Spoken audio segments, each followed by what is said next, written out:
Hello दोस्तों, आज के वीडियो में मैं आपको बताऊंगा कि आप बुटीक का बिजनेस कैसे स्टार्ट कर सकते हैं, वो भी बिल्कुल जीरो से। अगर आप स्टिचिंग या बुटीक का काम स्टार्ट करना चाहते हैं, वो भी बिल्कुल जीरो इन्वेस्टमेंट से, तो आप बिल्कुल सही जगह आए हैं। हम आपको टॉपिक वाइज टॉपिक एक एक चीज़ें बताएंगे कि आप बुटीक का बिजनेस कैसे स्टार्ट कर सकते हैं। तो इसके लिए आप चैनल को सब्सक्राइब करो और हमें फॉलो करो। तो अब हम आपको टोटल 25 टॉपिक बताने वाले हैं जिनसे हम बुटीक का बिजनेस स्टार्ट परफेक्ट तरीके से कर सकते हैं। कोई भी व्यापार, कोई भी बिजनेस स्टार्ट करने के लिए उसकी एक स्ट्रेटेजी होती है।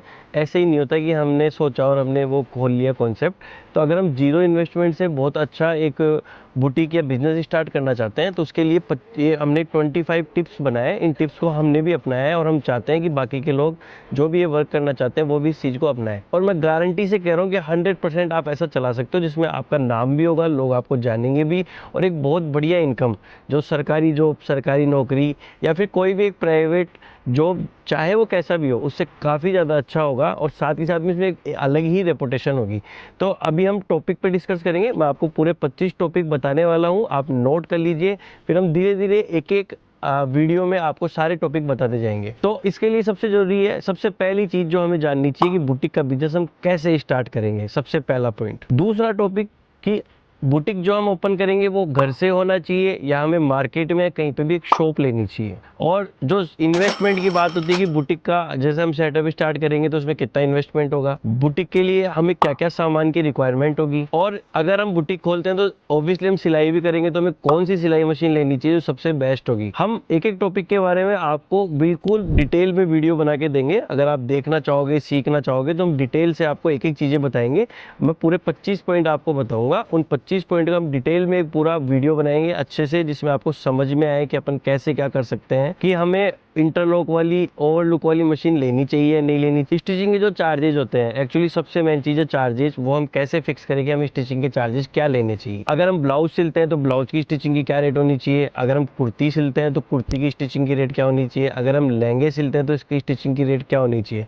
वैसे बुटीक में एक सबसे ज़्यादा इनकम का जो सोर्स होता है, जिसमें हम सबसे ज़्यादा पैसे कमा सकते हैं, वो होता है अल्टर का। अल्टर का मतलब कि सुधार करना।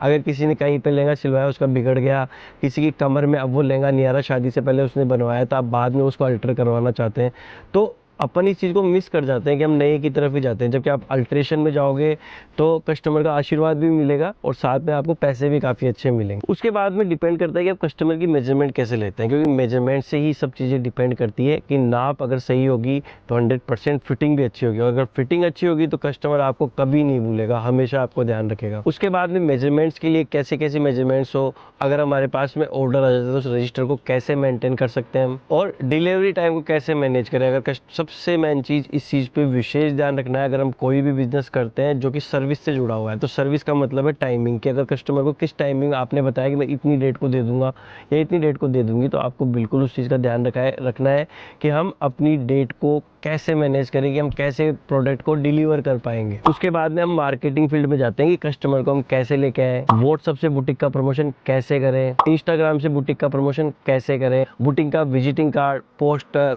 होर्डिंग्स वो कैसे बनाएं। बुटीक में सबसे बेस्ट कि हम सिलाई के साथ साथ में बुटीक में डिजाइन जो अपनी बनाते हैं उनको कैसे सेल करें, फैब्रिक होलसेलर से ले, रिटेलर से ले, या कैसे हमें फैब्रिक लेना चाहिए, फैब्रिक रखना चाहिए, सिर्फ स्टिचिंग की तरफ ही जाना चाहिए। वेडिंग सीजन के कलेक्शन के आइडियाज़ की शादियों में अब क्या चलने वाला है, फेस्टिवल जैसे होली आ गई या और भी बहुत सारे, करवा चौथ आ गया, ये सब ट्रेंड में होते हैं, इनके ऊपर अपन कैसे चीज़ों को मैनेज करें, क्या चीज़ बना के दें। बुटीक में अगर हमारे पास में काम ज़्यादा है तो स्टाफ को हम कैसे रखें, टेलर को कैसे मैनेज करें, ऑनलाइन बुटीक स्टोर कैसे स्टार्ट करें। तो ये टोटल हमने आपको 25 पॉइंट बताए हैं। अगर इन 25 पॉइंट पे हम फोकस करते हैं, 25 पॉइंट की तरफ हम ध्यान देते हैं, तो मैं आपको श्योरली कह रहा हूँ कि आप एक अच्छा बुटीक रन कर सकते हैं। मैं भी एक राधिका बुटीक के नाम से बुटीक चला रहा हूँ, और मेरे हिसाब से आप लोग हमें जानते होंगे अच्छे से। कोई भी अपने बिजनेस का सीक्रेट कभी नहीं बताता है, लेकिन अगर हम बिल्कुल, हमने वही सीखा है कि अगर ज्ञान को बांटते हैं तो ज्ञान बढ़ता है। वैसे बिजनेस का भी है। हम आपको पूरे टोटल 25 पॉइंट सिलसिलेवार वीडियोस में बताएंगे, हम डिटेल वीडियो बनाएंगे। आप हमें इस सब्सक्राइब करें और घंटी का आइकन जरूर दबाएं ताकि आपको नोटिफिकेशन मिलते रहे। और आप हमें ये भी बताएं कि सर सबसे पहले किस टॉपिक पे बताएं, कमेंट्स में ये बताएं कि हमें अगर आपने बुटीक खोल रखा है या आप खोलना चाहते हैं तो कैसी कैसी समस्याओं का, कैसी कैसी प्रॉब्लम्स को आप देख रहे हो। नमस्ते, राधे राधे, जय श्री श्याम।